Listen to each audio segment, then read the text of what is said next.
Sir నమస్కారం sir. నమస్తే. Sir YCP పార్టీకి అందులో ఉన్న సినిమా వాళ్ళు రిజైన్ చేయడం మనం చూస్తున్నాం సార్. ఆలీ గారు ఆల్రెడీ రిజైన్ చేసేసారు. ఇప్పుడు అదే బాటలో పోసాని గారు కూడా రిజైన్ చేయబోతున్నట్టుగా వార్తలైతే వినిపిస్తున్నాయి సార్. ఆయనైతే ఎలక్షన్ ఫలితాల తర్వాత ఎక్కడా కూడా కనిపించట్లే. ఒక అజ్ఞాతంలోకి వెళ్ళిపోయారని చెప్పొచ్చు. మరి ఇప్పుడు వైసీపీ నుంచి తప్పుకుంటారా? లేదా మరి మళ్ళీ సినిమా ఇండస్ట్రీలో అవకాశాల కోసం ఆయన ప్రయత్నిస్తారా? అసలు అవకాశాలు దొరికే పరిస్థితి ఆయనకు ఉందంటారా? మీ ఒపీనియన్ సార్ వీటిపైన? అంటే ఇంకా ఇండస్ట్రీకి సంబంధించి అలీ వెళ్ళిపోయినంత మాత్రాన మిగిలిన వాళ్ళు వెళ్ళిపోతారు అని కాదు, కానీ ఎవరైనా వెళ్ళొచ్చు. వెళ్ళకుండా ఎలా ఉంటారు? ఇప్పుడు అధికారం ఎక్కడుంటే అక్కడికి చేరటం అనేది చాలా సహజంగా జరిగేటువంటి ప్రక్రియ. దీనిలో పెద్దగా ఆశ్చర్యపోవాల్సినటువంటి అవసరం లేదు. పోసాని అంటే అలీ ఎందుకు విత్డ్రా అయ్యాడంటే మొదటి నుంచి కూడా తను వైఎస్ఆర్సీపీలో ఉన్నాడు తప్ప తను ఎంతవరకో అంతవరకే ఉన్నాడు. అంటే మిగిలిన వాళ్ళలాగా ఎగబడి కామెంట్ చేయటం అనేది చేయలే, ఎగబడి తిట్టడం అనే కార్యక్రమం కూడా చేయలే. రామోజీరావు గారు కన్ను మూసిన సందర్భంగా తను ఒక వీడియో రిలీజ్ చేశాడు. రామోజీరావు గారితో తనకున్నటువంటి రిలేషను, ఆయన తనని ఎంకరేజ్ చేసిన పద్ధతి ఇవన్నీ చెబుతూ ఒక వీడియో వచ్చింది. ఆ వీడియో వచ్చిన రోజే తెలుసు అలీ వెళ్ళిపోతున్నాడు అని. ఎందుకంటే రామోజీకి వ్యతిరేకమైనటువంటి ఒక క్యాంపెయిన్ అవతల జరుగుతోంది. ఇక్కడేమో ప్రభుత్వం వాళ్ళ ఖర్చుతో ఆయనకు ఒక సంస్మరణ సభ పెట్టి, అది రామోజీరావు గారి సంస్మరణ సభ అనే పేరుతో కూటమి విజయోత్సవ సభ జరిపారు వాళ్ళు. అంటే కూటమి విజయం చూసి కన్ను మూసాడు ఆయన. రామోజీరావు గారికి చివరి ఆనందాన్ని ఇచ్చింది మేమే. మా గెలుపు కోసం పోరాటం చేసిన అమరవీరుడు రామోజీరావు అని అందరూ మాట్లాడారు, కీరవాణితో సహా. ఇది ఒక దారుణం. ఆ సందర్భంలో ఇతను ప్రో రామోజీరావు వీడియో చేయటం. సో అలీ వెళ్ళిపోతున్నాడు అనేది ముందే తెలుసు ప్రపంచానికి. అందులో భాగంగానే ఆయన ఫైనల్గా బై చెప్పేశాడు, అయిపోయింది. అవును. బై చెబుతూ వేరే పార్టీలో చేరట్లేదు నేను అన్నాడు. వేరే పార్టీలో చేరట్లేదు అని చెప్పడమే. నేను ఇప్పుడు సినిమా ఇండస్ట్రీలో ఉండాల్సిన పరిస్థితి ఉంటుంది అనివార్యంగా. ఈ డిజిటల్ మీడియా సలహాదారు అనేటువంటి ఉద్యోగం వెళ్ళిపోతుంది, ఈ పదవి వెళ్ళిపోతుంది. కాబట్టి ఈ పార్టీ కూడా అధికారంలో లేదు. ఇక్కడ ఉండటం వల్ల అంత అంటే రోజువారీ యుద్ధం చేయగలిగితే ఉండాలి అక్కడ. రోజువారీ పొలిటికల్ యుద్ధం చేసేంత పరిస్థితి నాకు లేదు. కొద్దో గొప్ప సినిమా ఇండస్ట్రీలో ఉన్నాను నేను. అక్కడ ఏదైనా వేషాలు వస్తే చేసుకోవాలి. దాని గురించి కూడా అంత స్థాయి వెంపర్లాట్లేదు అతనికి. ఇతర షోస్ అవి ఉన్నాయి. ఆ షోస్ కూడా ఇబ్బంది కలగకూడదు, ఎందుకంటే అవి తెలుగుదేశం వాళ్ళ ప్లాట్ఫామ్స్ మీదే ఈయన షోస్ ఉన్నాయి. అందుకని ఒక ఇండికేషన్ ఇచ్చి, అయ్యా నేను రాజకీయాల నుంచే పూర్తి స్థాయిలో తప్పుకుంటున్నాను అంటే వాళ్ళు అభినందించి హక్కుని చేర్చుకుంటారని అనుకున్నాడు. కానీ ఒక దాడి చేస్తున్నారు. ఈ క్రమంలోనే పోసాని మీద కూడా ఇప్పుడు దృష్టి పడింది.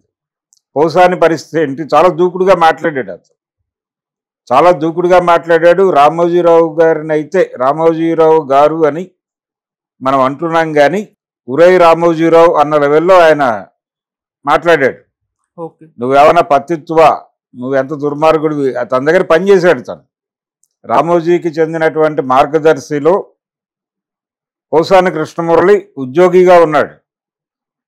ఆ ఉద్యోగిగా ఉంటూ తను ఒక బ్రాంచ్ మేనేజర్ తప్పు చేస్తున్నాడు అని చెబితే, చేస్తే చేస్తాడు నీకెందుకు అని చెప్పకుండా మేము అతని మీద చర్య తీసుకుంటామని అతన్ని ప్రమోట్ చేసి హెడ్ ఆఫీస్కి తీసుకెళ్ళిపోయిన చరిత్ర ఉంది. ఇవన్నీ చెప్పుకున్నాడు ఆయన.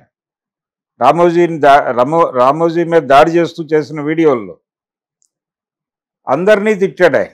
వీళ్ళు వాళ్ళు అని లేదు. ఏబిఎన్ రాధాకృష్ణని తిట్టాడు. ఈ ప్రాసెస్లో చాలా అగ్రెసివ్గా వెళ్ళాడు ఆయన. అగ్రెసివ్గా వెళ్ళాడు కాబట్టి ఇప్పుడు అతను ఏం చేయబోతున్నాడు అనేది ఒక కీలకాంశంగా మారింది. అతను ఒకవేళ తెలుగుదేశం పార్టీలో చేరదలుచుకుంటే చంద్రబాబు నాయుడు తీసుకుంటాడు. అంటే వీళ్ళు ఏం చూస్తారు క్రైటీరియా? అవతల పార్టీలో ఉండగా మన్నని గాయపరిచే లెవెల్లో తిట్టాడు. ఇప్పుడు అతను మన శిబిరంలోకి వస్తే అవతల వాళ్ళని కూడా అదే రేంజ్లో తిడతాడు కదా. తిట్టడం, దాడి చేయటం అనేది క్వాలిఫికేషన్ అయితే పౌసానిని మించిన క్వాలిఫైడ్ పొలిటీషియన్ ఎవరున్నారు? కాబట్టి ఆయనకేం ఇబ్బంది లేదు, ఆయన ఏం భయపడలే, టెన్షన్ పట్టలేదు, ఊరికనే పక్కన ఉన్నాడు. ఇప్పుడు మాట్లాడట్లేదు కానీ ఒక వెసులుబాటు చూసుకున్నాడు. అతను ఈ శిబిరంతో ట్రావెల్ అవ్వాలా వద్దా అనేది తేలాలి ముందు. ఇది తేలితే దీనికి సంబంధించినటువంటి అంటే జనరల్గా జరిగేది ఎలా జరుగుతుందంటే ఓటమి తర్వాత ఎవరికి వాళ్ళు ఒక చిన్న షల్లోకి వెళ్ళిపోతారు. పార్టీ పర్సనల్గా వాళ్ళని కలిసి టచ్ చేసి మీరు చాలా అవసరం, ఈ అవసరమైన సమయంలో మీరు అవసరమైన పాత్ర నిర్వహించండి, మీకు కావలసిన అన్ని ఏర్పాట్లు మేము చూసుకుంటాం, మీ భద్రత మాది అన్న పద్ధతిలో హక్కును చేర్చుకుని వాళ్ళని ముందుకు నడిపించాలి. ఇది నాయకత్వ లక్షణం. ఒకవేళ జగన్మోహన్ రెడ్డి అది చేస్తే అక్కడే ఉంటాడు, ఆయన అక్కడే ఉండి తిరిగి తన తిట్ల ప్రక్రియని కొనసాగిస్తాడు. లేదు అలాంటి భరోసా గనక అక్కడ దొరక్కపోతే, ఇలాంటి భరోసా దొరక్కే కోడెల శివప్రసాద్ ఆత్మహత్య చేసుకున్నాడు.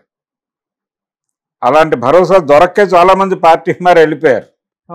అది మేకపాటి కావచ్చు, లేకపోతే మాగుంట శ్రీనివాసులు రెడ్డి కావచ్చు, దేవరాయలు కావచ్చు, వీళ్ళందరూ అలా వెళ్ళిపోయిన బ్యాచే కదా. సో హక్కున చేర్చుకుని ఓదార్చడం అనేది జరగాలి.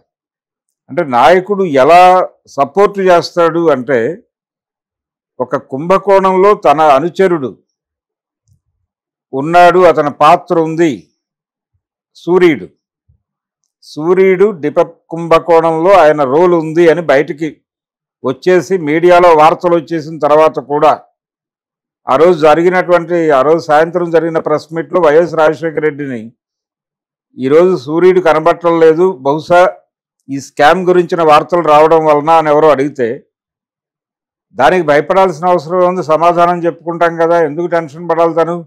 నేను చెప్పాను వచ్చేయమని, ఎందుకో భయపడుతున్నాడు, సిగ్గుపడుతున్నాడు అమాయకంగా. నేను ధైర్యం చెప్తాను, రేపటి నుంచి వస్తాడు, మీరేం టెన్షన్ పడకండి అన్నాడు మీడియా వాళ్ళని. అంటే ఆ కుంభకోణంలో భాగస్వామి కదా అన్నారు వీళ్ళు. కుంభకోణం అనే ఆరోపణ వచ్చిందండి, అది ప్రూవ్ కావాలి కదా, టైం ఉంది కదా, ఎందుకు టెన్షన్ పడతారు, మీరు ఎందుకు పడుతున్నారు, అతను ఎందుకు పడాలని కోరుకుంటున్నారు, అతను రేపు వచ్చి నాకు భోజనం వడ్డిస్తాడు, మీకేమిటి సమస్య అన్నాడు. అంతగా వెనకేసుకొచ్చాడు ఆయన. అలాగే ఉండేది ధోరణి. ఆ భరోసా కనుక ఇవ్వగలిగితే జగన్మోహన్ రెడ్డి వీళ్ళెవరూ బయటకు పోరు. అది ఇవ్వలేకపోతే అది ఒక వాక్యూమ్గా మారి అక్కడ ఉండలేని సఫికేషన్ ఏర్పడి బయటకి పంప్ అవుతారు. బయట పరిస్థితులు బాలేవు అనుకున్నప్పుడు జీవితం నుంచి నిష్క్రమించే లాంటి నిర్ణయాల వైపు కూడా డ్రైవ్ అయిపోతారు వీళ్ళు, ఎమోషనల్ పీపుల్ కాబట్టి. అదే జరిగింది అతని విషయంలో, కోడెల శివప్రసాద్ విషయంలో జరిగింది అదే. ఆ హైలీ ఎమోషనల్ పర్సనాలిటీకి ఇంట్లో క్రైసిస్ మొదలై పార్టీ నుంచి సపోర్ట్ లేక చంద్రబాబు నాయుడు ముఖం చాటేసి ఫైనల్గా అతని మరణానికి కారణమయ్యారు వీళ్ళందరూ. కోడెలని చంపింది జగన్మోహన్ రెడ్డి చర్యలో మరొకటో కాదు, అది ఒక కారణం మాత్రమే. కేవలం తను చంద్రబాబు సపోర్టుగా మనకు నిలబడటం లేదు అనేది అతన్ని ఎక్కువ బాధించి ఆత్మహత్య వైపు డ్రైవ్ చేసింది. అందుకని ఆత్మహత్యలన్నీ హత్యలే అనుకుంటే చంద్రబాబుని అరెస్ట్ చేయాలి ఆ కేసులో, కోడెల కేసులో. అందుకని జగన్మోహన్ రెడ్డి గారు ఇవన్నీ పరిగణనలో తీసుకుని తన కోసం ఎన్నికలకు ముందు ఫైట్ చేసిన వాళ్ళని ప్రొటెక్ట్ చేయాల్సిన అవసరం ఉంది. ఆ ప్రొటెక్ట్ చేసి వాళ్ళలో మొరల్ నింపి ఏమీ కాలేదు, మన యుద్ధం కొనసాగిద్దాం, మళ్ళీ మనమే గెలవబోతున్నాం. ఇప్పుడు వైనాట్ 175 అనే నినాదంతో కదా నువ్వు బూస్ట్ ఇచ్చావు. ఇక్కడ ఏం జరిగిందో, ఎలా గెలుపు కూటమికి సాధ్యమైందో, పార్లమెంట్లో ఈ ఎంపీల అవసరం ఎంత కీలకమైందో ఇవన్నీ చూశాడు ఆయన. కాబట్టి కొంచెం వ్యూహాత్మకంగా వ్యవహరించి పోసాని లాంటి వాళ్ళని కాపాడుకోగలిగితే వాళ్ళు తన సైన్యంగా పనిచేస్తారు. దానికోసమే వెయిట్ చేస్తున్నాడు పోసాని. అది వచ్చేసి ఆయన ఒకసారి భుజం తడితే మళ్ళీ తన తిట్ల ప్రహసనాన్ని మొదలుపెట్టేస్తాడు ఆయన. చంద్రబాబు నువ్వెంత అనగలడు, కాన్సిక్వెన్సెస్ ఎలాంటివైనా ఫేస్ చేయడానికి పెద్ద ఇబ్బంది పడే మనిషి కాదు అతను. పిలిచి లేదు అరెస్ట్ చేస్తున్నాం, కేసులు పెడతాం అన్నా కానీ ఇప్పుడు ఎవరు సీరియస్గా స్టాండ్లు ఎవరు ఎవరు మార్చలేదు కదా. పోసానితో పాటు ఇంకో క్యారెక్టర్ ఉంది, రోజా.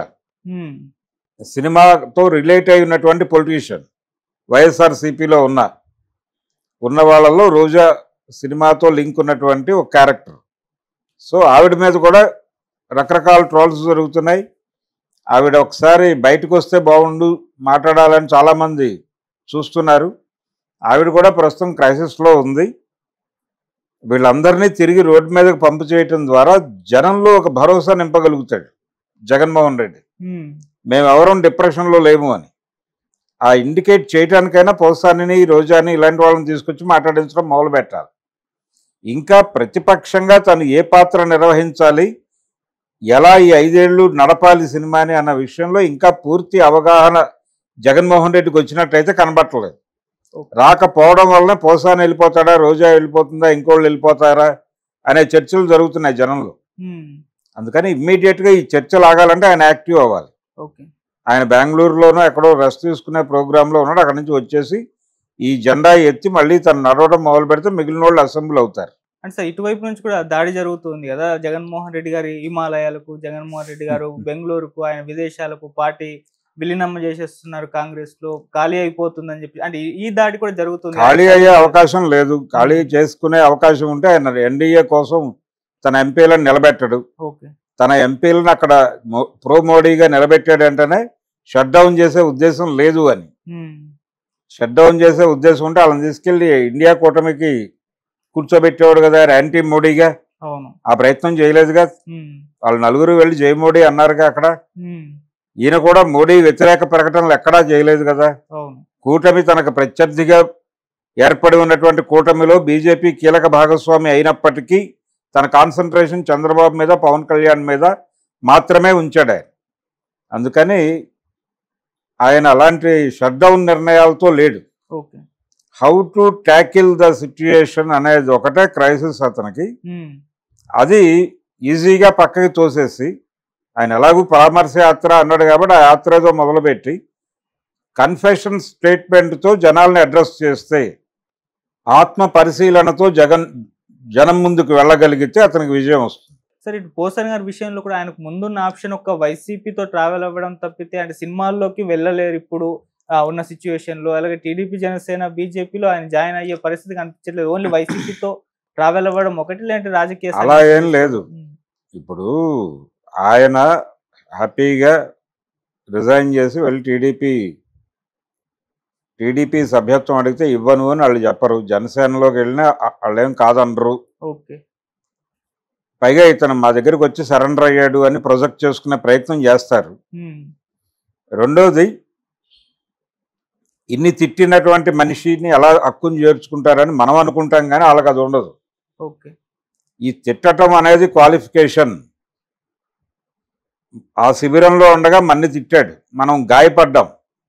ఇప్పుడు మన శిబిరంలోకి వస్తే అవతల వాళ్ళని కూడా అలాగే గాయపరుస్తాడు కదా. అయితే అతనికి సభ్యత్వం ఇచ్చే ముందు మేము ఎంత ఏడ్చామో నీ మాటలకి, అంతకు 4 ఇంతలు ఏడిపించగలవా, ఇదే నీకు టెస్టు అని పెట్టి అతనికి సభ్యత్వం ఇస్తే చెలరేగిపోతాడు కదా. అలా వాడుకునే ప్రయత్నమే చేస్తారు ఏ పొలిటీషియన్ అయినా. అందుకని పోసానికి ఆ రకమైన ఇబ్బంది కదా. తన పర్సనల్గా ఏమిటి అనేది తేల్చుకోవట్లే. ఇంకా అది తేల్చుకున్న రోజు ఆయన ఓపెన్ అవుతాడు. కానీ అతన్ని కాపాడుకోవాల్సినటువంటి అవసరం జగన్కు ఉంది.